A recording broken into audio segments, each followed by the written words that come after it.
नमस्कार दोस्तों, welcome to my YouTube channel maths Guru for competition.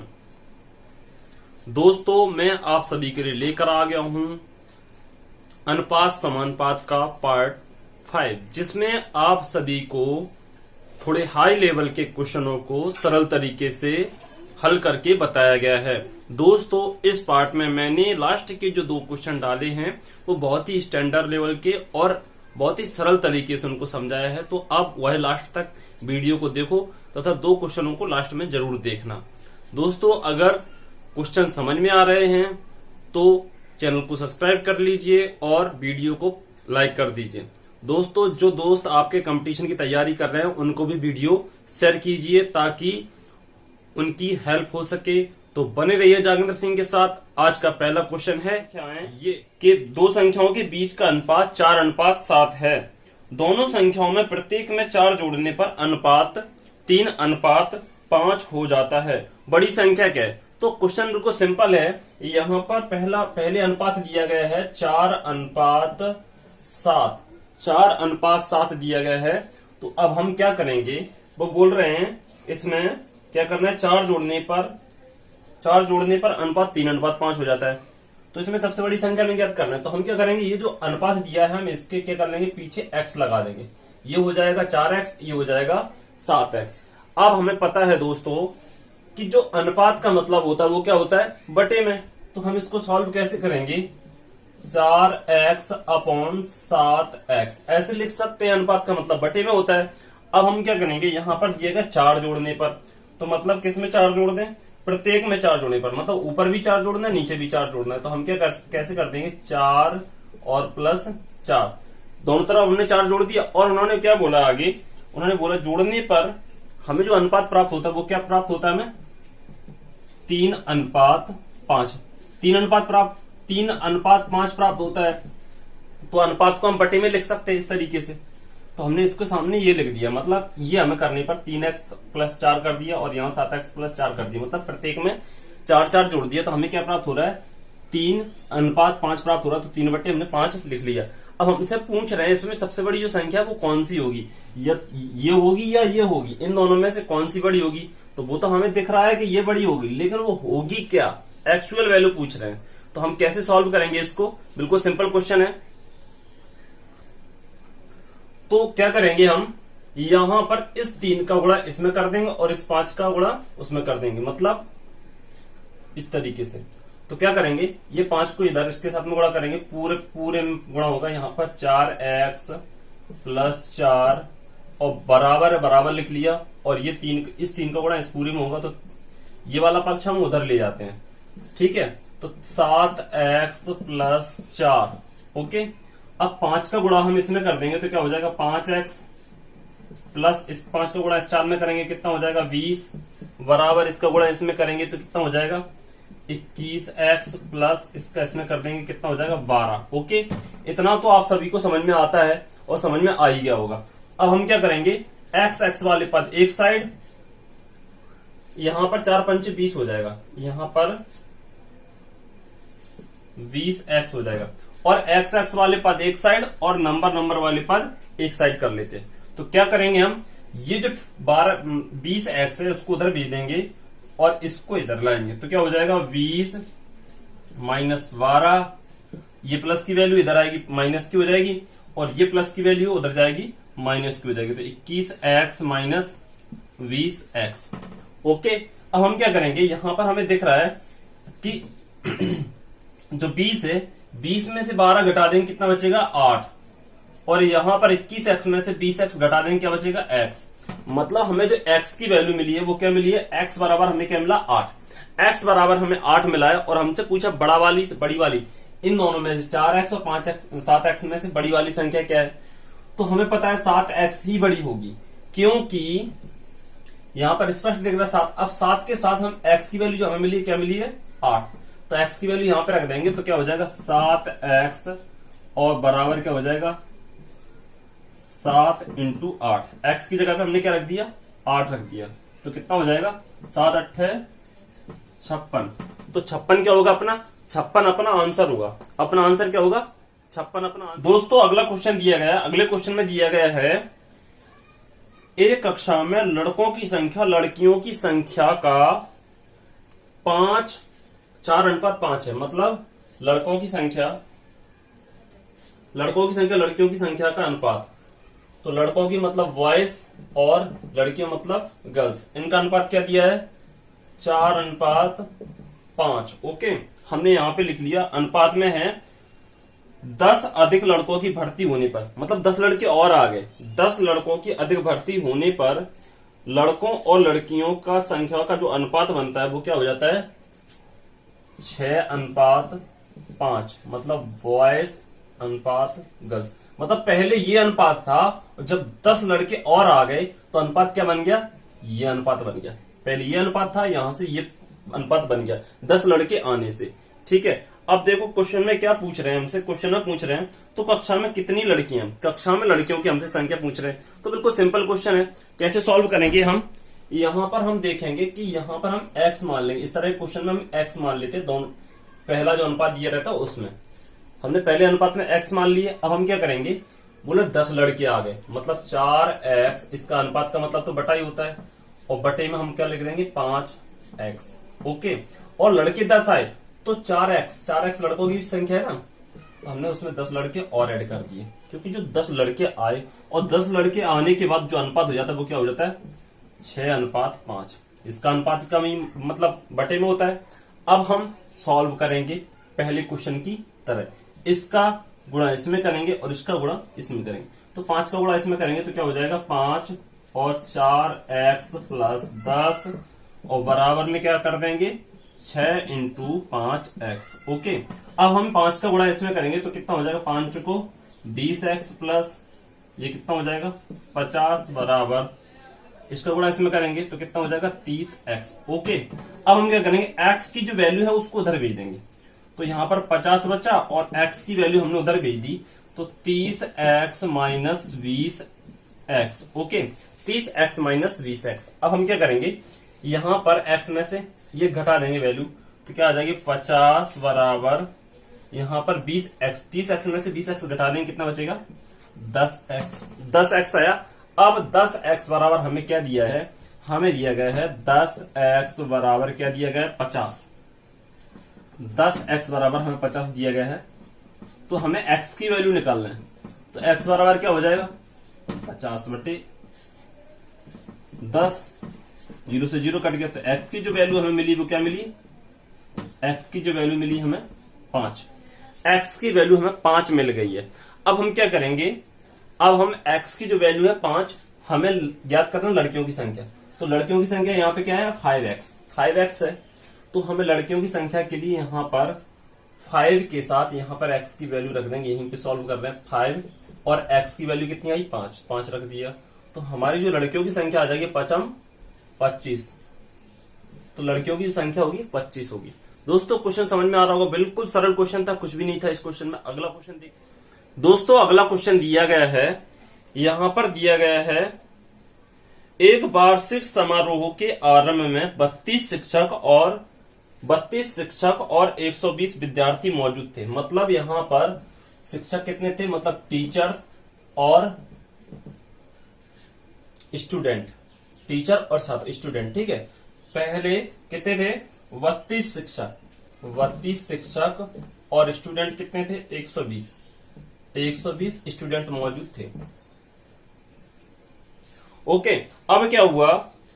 बाद में समारोह में 16 शिक्षक और 24 विद्यार्थी आए। समारोह में शामिल शिक्षकों की संख्या और विद्यार्थियों की संख्या का क्या अनुपात होगा? मतलब बाद में और आ गए, ये स्पष्ट संख्या है, ये दोनों स्पष्ट संख्या है। बाद में कितने और आ गए? 16 टीचर आ गए और छात्र कितने आ गए? 24 छात्र आ गए। अब बोल रहे हैं कि समारोह में टीचर और छात्रों की संख्या का अनुपात क्या है? तो हमें अनुपात बताना है। सिंपल क्वेश्चन है, ये भी संख्या है, ये भी संख्या है, ये भी संख्या है, ये भी संख्या। मतलब टीचर के साथ टीचर जोड़ देंगे और स्टूडेंट के साथ स्टूडेंट जोड़ देंगे, तो हमारा आंसर आ जाएगा। सिंपल क्वेश्चन है, तो कितना आ जाएगा? यहाँ पर 48 हो जाएगा, 48। और यहाँ पर कितना हो जाएगा? कितने स्टूडेंट? मतलब टीचर हो गए 48 और स्टूडेंट कितने हो जाएंगे? 144 स्टूडेंट हो गए। ठीक ठीक है। अब हमें पता है हम इन दोनों का अनुपात निकालना होता है। तो क्या होता है, जब तक जितने भी अनुपात दिए गए हों उनमें जितने से भाग जाता रहता है हम भाग देते रहते हैं। एक ही संख्या होनी चाहिए, सभी कटना चाहिए। तो ये दोनों कितने से कट रहे हैं, 48 से ही कट रहे हैं। ये 1 आ जाएगा और ये कितना आ जाएगा 3, 48 दिया 144 होता है। तो हमारा जो टीचर और स्टूडेंट का जो अनुपात होगा वो कितना है, 1:3। हमारा टीचर जो स्टूडेंट का अनुपात है वो क्या है, 1:3 हो जाएगा। अब अगला क्वेश्चन देखते हैं, बिल्कुल सिंपल क्वेश्चन था, कुछ नहीं है क्वेश्चन में। दोस्तों अगला क्वेश्चन दिया गया है, क्वेश्चन में पूछा गया है एक स्कूल में लड़कों की संख्या लड़कियों की संख्या का अनुपात 25:29 है। 25:29 है लड़कों की संख्या, लड़के मतलब बॉयज और लड़कियां मतलब गर्ल्स। ओके, लड़कों की और लड़कियों की संख्या का अनुपात क्या है, 25:29। 25:29 है। स्कूल में 270 विद्यार्थी हैं, मतलब कुल कितने हैं, 270 स्टूडेंट हैं। ठीक है, कुल 270 छात्र हैं। यदि 15 लड़के और 15 लड़कियां स्कूल में दाखिला लेती हैं, 15 लड़के और 15 लड़कियां स्कूल में दाखिला लेती हैं, तो स्कूल में पढ़ने वाले लड़कों और लड़कियों का नया अनुपात क्या होगा। ठीक है, 15 आ रहे हैं, 15 लड़कियां आ रही हैं, 15 लड़के आ रहे हैं, तो नया जो अनुपात बनेगा वो हमसे पूछ रहे हैं। तो सिंपल क्वेश्चन इसको सॉल्व करते हैं। दोस्तों हम यहां पर देखेंगे ये दोनों जो है अनुपात दिया गया, स्पष्ट वैल्यू तो है नहीं, स्पष्ट संख्या तो है नहीं, तो हम क्या करेंगे, और ये दिया गया है स्पष्ट संख्या 270 छात्र, पहले मतलब छात्रों के आने से पहले। ठीक है, तो हम देखेंगे इन दोनों को आपस में जोड़ देंगे। इन दोनों को आपस में जोड़ा तो कितना यूनिट हो रहा है, 54 यूनिट हो रहा है। 54 यूनिट बराबर हमें कितना दिया है, ये भी कुल छात्र हो गए और ये कुल छात्र दिए गए, और ये अनुपात में है और ये यूनिट में है और ये स्पष्ट है। तो 54 यूनिट बराबर हमें कितना दिया है, 270। ओके, 54 यूनिट बराबर 270, तो 1 यूनिट बराबर कितना हो जाएगा, 1 यूनिट 54 का इसमें भाग दे देंगे, तो 270/54 54 है। अब देखो यहां पर हम काट देते, स्पष्ट 5 बार कट रहा है, तो अपना 1 यूनिट की वैल्यू कितनी आ गई, 5। मतलब 1 यूनिट बराबर 5 छात्र, 1 यूनिट बराबर 5 छात्र। अब हम देखेंगे स्पष्ट वैल्यू जो लड़कियां और लड़कों की है वो क्या है, तो यहां पर हम लिख लेंगे बॉयज अनुपात गर्ल्स। ओके, अब 5, 1 यूनिट बराबर 5, 1 यूनिट बराबर 5, तो 25 यूनिट बराबर क्या होगा, तो 5 का हम इसमें गुणा कर दें और 5 का इसमें गुणा कर देंगे। कैसे, 25 यूनिट था और 1 यूनिट की वैल्यू कितनी है, 5, तो 25 यूनिट की वैल्यू के लिए हम 5 का गुणा कर देंगे इसमें। और इसी तरीके से यहां पर 29 यूनिट थे, 29 यूनिट इंटू 5, 1 यूनिट की वैल्यू 5। ओके, तो हमारे इससे क्या हो जाएगा, कुल छात्र, कुल लड़के और कुल लड़कियां आ जाएंगी यहां पर। अब हम इसको कैसे गुणा कर देंगे, तो क्या हो जाएगा यहां पर 125 अनुपात 125 और इसका गुणा करेंगे तो कितना हो जाएगा 145। मतलब स्कूल में 125 लड़के और 145 लड़कियां थी। अब वो बोल रहे हैं कि 15 लड़के आ जाते हैं और 15 लड़कियां आ जाती हैं, तो उनका नया अनुपात क्या होगा, तो सिंपल है, हम 15 लड़के इसमें ऐड कर देते हैं क्योंकि ये भी एक संख्या हो गई है और ये भी एक संख्या है, और 15 लड़के यहां पे ऐड कर देते हैं क्योंकि ऊपर वाली भी एक संख्या 145 लड़कियों और ये भी एक संख्या है 15 लड़कियां। ठीक है, तो इनको आपस में ऐड कर दिया हमने, क्या आ गया 0 3 सॉरी यहां पे 4 हो जाएगा, 4 1 अनुपात, इसको जोड़ देंगे कितना हो जाएगा 160।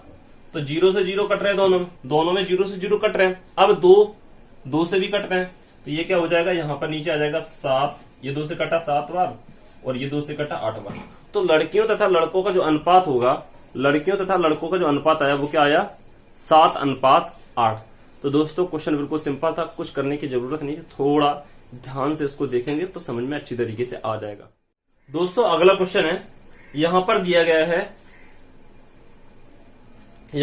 है एबीसी के मासिक वेतन, एबीसी के मासिक वेतन। तो यहां पर कौन है, ए अनुपात बी अनुपात सी, एबीसी के मासिक वेतन का अनुपात दिया गया है 2:3:5, 2:3:5 दिया गया। ठीक है, एबीसी के वेतन का अनुपात 2:3:5 है। यदि सी का मासिक वेतन ए के मासिक वेतन से कितना 12,000 रुपए अधिक है, सी का मासिक वेतन है वो ए के मासिक वेतन से, मतलब यहां पर क्या दिया गया है, यहां पर दिया गया सी माइनस ए बराबर कितना दिया है 12,000 रुपए।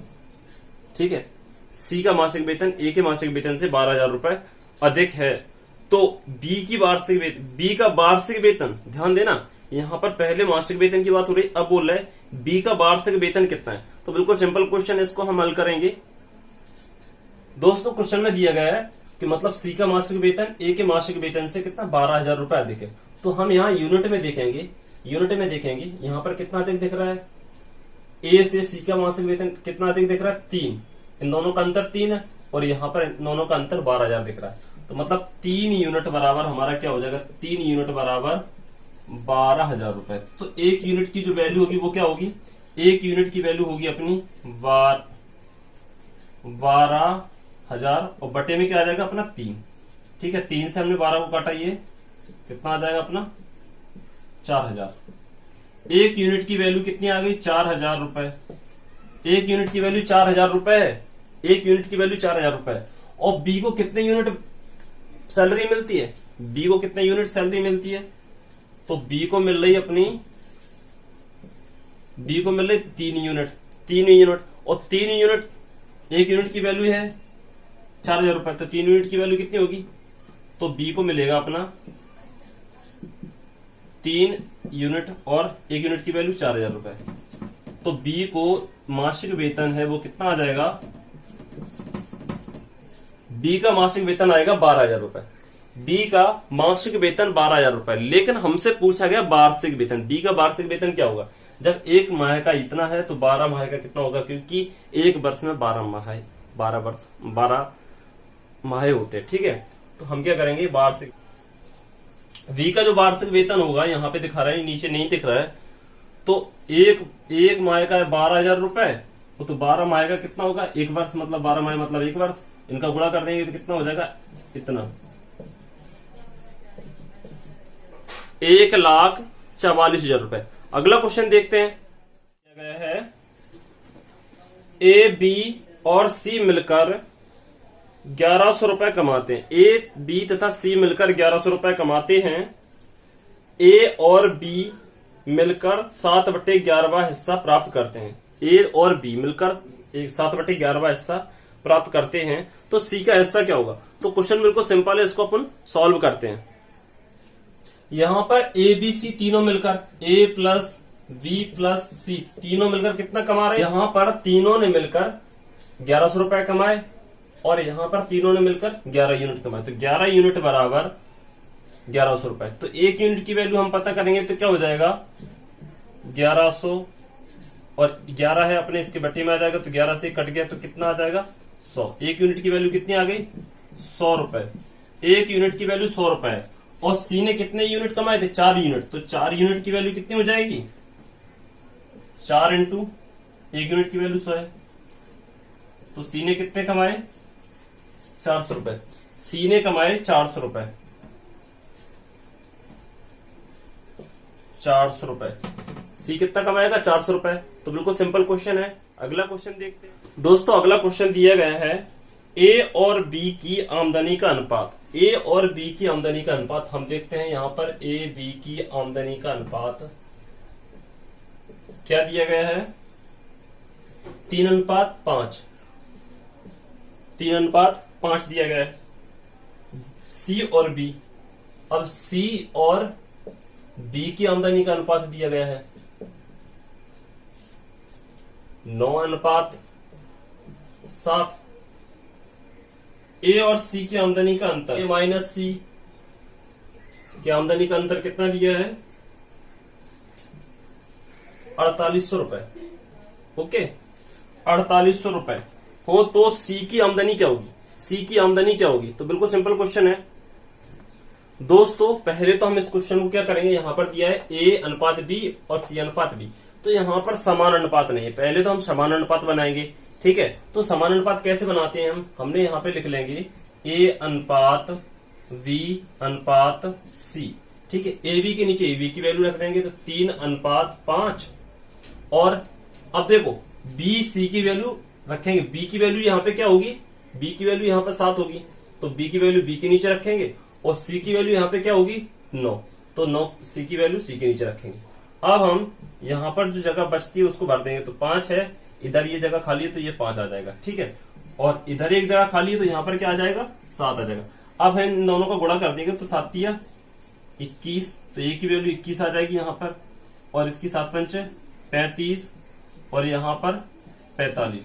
तो हमें एबीसी के अनुपात हमें मिल गए, एबीसी के अनुपात हमें मिल गए। अब हम देखेंगे यहाँ पर बोला गया ए और सी का जो अंतर है, आमदनी का अंतर है, ए और सी का आमदनी का अंतर कितना है 48, और यहाँ पर ए और सी की आमदनी का अंतर यहाँ पे कितना दिख रहा है, यहाँ पे अंतर, यहाँ पे हमें अंतर दिख रहा है कितना 24 दिख रहा है, देखो दिख रहा है 21 यूनिट और ये 45 यूनिट, तो इन दोनों की आमदनी में कितने का अंतर, कितने यूनिट का अंतर दिख रहा है 24। तो 24 यूनिट बराबर हमें दिया गया है, 24 यूनिट बराबर हमें कितना दिया गया है 4800 रुपए, 4800 रुपए, 4800 रुपए दिए गए। तो हमारे 1 यूनिट की वैल्यू क्या होगी वो हम देखेंगे। 1 यूनिट बराबर 4800 बटे 24, 24 दूनी होता है 48 और 20 20। 1 यूनिट की जो वैल्यू आ गई वो कितनी आ गई, 1 यूनिट की जो वैल्यू आ गई वो आ गई 200 रुपए, 1 यूनिट की जो वैल्यू आ गई 200 रुपए आ गई। अब हमें ज्ञात करना है कि सी की आमदनी क्या है, सी की आमदनी क्या है, तो 1 यूनिट बराबर 2, तो 45 यूनिट, मतलब सी की आमदनी कितनी है 45 है ना, समान अनुपात में 45 है, तो 1 यूनिट बराबर 200 रुपए, तो 45 यूनिट बराबर क्या होगा, तो 45 बराबर क्या होगा 45, और 1 यूनिट की वैल्यू 200, ये रुपए आ जाएंगे अपने, कितने हो जाएंगे 9000 रुपए। तो जो सी की इनकम होगी, जो सी की इनकम होगी कितनी हो जाएगी 9000 रुपए, यही इसका आंसर है। अगला क्वेश्चन देखते हैं दोस्तों। अगला क्वेश्चन दिया गया है पिंकू, रिंकू और टिंकू आपस में, यहाँ पे क्या दिया गया है, पिंकू मतलब पी, रिंकू मतलब आर, और टिंकू मतलब टी, ऐसे हमने उसको पहचान दे दी, ठीक है। पिंकू, रिंकू, टिंकू आपस में 42,000 रुपए की राशि को, 42,000 रुपए की राशि को 7:8:6, 7:8:6 के अनुपात में बांटते हैं। इनमें से प्रत्येक के हिस्से में 200 रुपए जोड़ दिए जाएं, प्रत्येक के हिस्से में 200 रुपए जोड़ दिए जाएं, तो जो नया अनुपात होगा वो क्या होगा, तो जो नया अनुपात होगा वो क्या होगा। इनमें सब में कितने की राशि बांट रहे हैं 4200 रुपए बांट रहे हैं तीनों में। तो बोल रहे कि यदि प्रत्येक को 200 रुपए और दे दिए जाए, प्रत्येक को 200 रुपए और दे दिए जाए, तो जो नया अनुपात बनेगा वो क्या होगा। तो सिंपल क्वेश्चन है, इसको सॉल्व करते हैं दोस्तों। यहां पर क्या है, हमें इनके जो नया रुपए देने के 200 रुपए देने के बाद जो नया अनुपात बनेगा वो हमसे पूछ रहे हैं। तो क्या करेंगे, हम पहले इनको स्पष्ट जो रुपए हो रहे हैं, इनके बट रहे हैं रुपए, स्पष्ट रुपए बट रहे हैं, जो वो पता कर लेंगे कितने कितने मिल रहे हैं तीनों को, ठीक है। तो हम देखेंगे यहाँ पर इनमें कुल 4200 रुपए बांटना है, और इनमें किसी अनुपात में बांटा गया 7, 8 और 6 के अनुपात में। तो जो अनुपात है हम उनको योग कर लेते हैं, तो क्या हो जाएगा 7 और 8 15, 15 और 6 21 हो रहा है। तो अपना 21 यूनिट बराबर कितना आ रहा है 4200 रुपए, 21 यूनिट बराबर 4200 रुपए। तो 1 यूनिट की वैल्यू कितनी आएगी 4200 बटे 21, 21 हमने 42 काटा 2 बार, तो 1 यूनिट की वैल्यू कितनी आ गई 200 रुपए, 1 यूनिट बराबर कितना आ गया 200 रुपए। तो 7 यूनिट बराबर, यहां पर पी को कितना मिला 7 यूनिट, 7 यूनिट बराबर 200 इंटू 7 कितना हो जाएगा 1400 रुपए। पी को मिला 1400 और आर को कितना मिलेगा, 1 यूनिट की वैल्यू 200 रुपए, तो 8 की कितनी हो जाएगी 1600 रुपए। और टी को कितना मिलेगा 6 इंटू 200 कर देंगे, क्योंकि 1 यूनिट की वैल्यू 200 है, तो कितना हो जाएगा 1200 रुपए। इतना तो समझ में आ गया होगा सभी को। अब बोल रहे 200 रुपए और प्लस कर दें, तो यदि अब देखो हम थोड़ा इधर कर लेते इसको, पी आर और टी, ठीक है।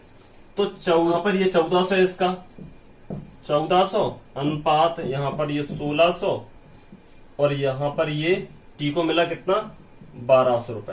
अब इनको 200 रुपए और दे देते हैं, तो 200 हमने इसके नीचे लिख लिया, 200 इसके नीचे लिख लिया, 200 इसके नीचे लिख लिया। अब इनको ऐड कर देते तो क्या हो जाएगा, यहाँ पर ये हो जाएगा 1600 रुपए, और ये हो जाएगा अपना 1800 रुपए, अनुपात, और यहां पर क्या हो जाएगा ये 14 रुपए। अब देखो सभी जगह दो दो से तो सभी कट रहे हैं, तो ये दो जीरो से दो जीरो, दो जीरो से दो जीरो सभी कट गए। अब हमारे पास क्या बचा 16 अनुपात 18 अनुपात 14। अभी भी एक संख्या से कटे हैं 2 से, तो ये 2 से कटेंगे कितने बार कटेंगे 8 अनुपात और ये 9 हो जाएगा, और ये कितना हो जाएगा 7। तो क्या आ जाएगा 8 अनुपात 9 अनुपात 7। जो नया अनुपात बनेगा वो क्या बनेगा, नया अनुपात बनेगा 8 अनुपात 9 अनुपात 7। नया अनुपात बनेगा 8 अनुपात 9 अनुपात 7। इतना तो समझ में आ ही गया होगा। अगला क्वेश्चन देखते हैं, बिल्कुल सिंपल क्वेश्चन था। दोस्तों हमने बोला था लास्ट के 2 क्वेश्चन बहुत ही अच्छे हैं, और लास्ट के वही 2 क्वेश्चन अब मैं करा रहा हूं। यहां पे दिया गया है ए और बी की आय का अनुपात, आय ए अनुपात बी, ए और बी की आय का अनुपात कितना दिया गया है 2 अनुपात 3, 2 अनुपात 3। ए और बी की आय का अनुपात 2 अनुपात 3 है, और उनके व्यय का अनुपात दिया गया है। तो व्यय का अनुपात क्या दिया गया है 1 अनुपात 2, 1 अनुपात 2। दोस्तों इनमें से प्रत्येक की जो बचत है 24,000 रुपए, प्रत्येक की जो बचत है वो 24,000 रुपए। ये ए भी 2400 रुपए बचाता है और बी भी 2400 रुपए बचाता है, ठीक है। तो उन्होंने हमसे पूछा है तो ए की आय ज्ञात कीजिए, तो हमें ए की आय बताना है, ठीक है। दोस्तों आपको बता देता हूं बचत क्या होती है। बचत जो हमारी मासिक इनकम होती है, जो हमारे 1 महीने की इनकम होती है, उसमें से यदि हम खर्च को घटा देते हैं, उसके बाद हमें जो रुपए बचते हैं उसी को बचत बोलते हैं। तो हम यहां पर बचत का अनुपात निकालेंगे, बचत। अब बचत का जो अनुपात होगा वो क्या होगा, ये है अपनी, इसकी आय है 2 रुपए या 2 यूनिट मान लेते हैं, ठीक है, 2 यूनिट, और उसमें से खर्च हो जाता है 1 यूनिट, तो हमें कितना बचत मिलेगी 1। और यहां पर ये 3 यूनिट कमाता है और 2 यूनिट खर्च कर देता है, कितना मिलेगा, कितना बचेगा उसके पास 1 यूनिट। और बोला प्रत्येक को 24,000 रुपए की बचत होती है। तो दोस्तों यहां प्रत्येक की बात हो रही, मतलब दोनों को 24,000 रुपए बचते हैं, तो इनकी बचत का जो अनुपात है वो समान होना चाहिए, क्योंकि उन्होंने बोला प्रत्येक को 24,000 रुपए की बचत होती है। तो इनका बचत का अनुपात यहां पर हमें समान दिख रहा है। तो हम देखेंगे 1 यूनिट बराबर हमें कितना दिया गया है, 1 यूनिट बचत कितनी है 1 यूनिट है, 1 यूनिट बराबर हमें कितना दिया गया है 24,000 रुपए। दोस्तों यहां पर 1 यूनिट बराबर 24,000 रुपए है, तो यहां पर हमें ए की आय निकालना है। तो ए की आय यहां पर कितनी है 2, तो ए बराबर हमें कितना दिया गया है 2, तो हम ए बराबर यहां पर ए बराबर 2 दिया गया है, और 1 यूनिट की वैल्यू कितनी है 24,000 रुपए। तो 24,000 का हम गुणा कर देंगे, तो ए की जो इनकम होगी वो कितनी आ जाएगी 48,000 रुपए। ए की जो इनकम होगी, ए की 1 माह की जो आय होगी वो कितनी हो जाएगी 48,000 रुपए। अगला क्वेश्चन दोस्तों बिल्कुल सेम क्वेश्चन दिया गया है। अगला क्वेश्चन यहां पर बोला गया है ए और बी का आय का अनुपात, ए और बी की आय का अनुपात है 3 अनुपात 2, ओके, और खर्च का अनुपात 5 अनुपात 3 है। खर्च मतलब व्यय कितना है 5 अनुपात 3, 5 अनुपात 3 है। यदि प्रत्येक 1,000 रुपए की बचत करते हैं, मतलब दोनों 1,000 रुपए की बचत करते हैं 1 माह में, ठीक है, बचत करते हैं, तो ए की आय क्या है।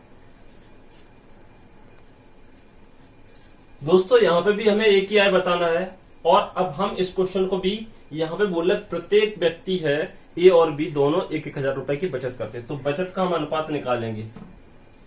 बचत हमें क्या होना चाहिए, दोनों 1,000 रुपए की बचत कर रहे हैं, तो इनके जो अंतर बचत है, बचत का अनुपात भी समान होना चाहिए। अब हम देखेंगे कि यहां पर कमा तो वो 3 रुपए रहा है, और लेकिन खर्च कर रहा है 5, तो ऐसा तो हो ही नहीं सकता, क्योंकि जितना आदमी कमाएगा उससे कम ही खर्च कर सकता है, ठीक है। सवालों में अपन इस तरीके से देखते हैं, वास्तविकता में नहीं, ठीक है, वास्तविकता से हटके थोड़ा।